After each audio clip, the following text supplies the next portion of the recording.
విద్వేషాన్ని రెచ్చగొట్టడము, పక్క మతాన్ని చులకన చేసి మాట్లాడటము, పక్క మతం మీద దాడి చేయడము అనేది మటుకు ఎవరికి నచ్చినా నచ్చకపోయినా నేను ఒక మాట అయితే చెప్తాను, హిందూ మతమే చేసింది.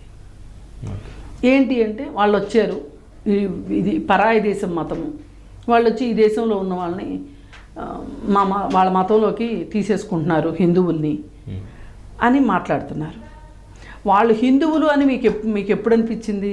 వాళ్ళు క్రిస్టియానిటీ తీసుకున్నారు కాబట్టి మీకు వాళ్ళు పుట్టుకతో హిందువులు అని నీకు గుర్తొచ్చింది. మరి నీకు వాళ్ళు పుట్టుకతో హిందువులు అని నీకు గుర్తొచ్చినప్పుడు నీతో సమానంగా నువ్వు ఎందుకు గౌరవించలేకపోయావు?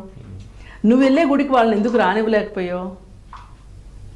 ఇవాళ ఊర్లో అగ్రకులాలు ఉండే ప్రాంతంలో ఒక గుడి, మాలపల్లెలు మాదిగపల్లెల్లో ఉంటే వేరే గుడి, హిందూ మతం గుడి అయినా ఉంటుంది, లేదంటే చర్చ్ అయినా ఉంటుంది.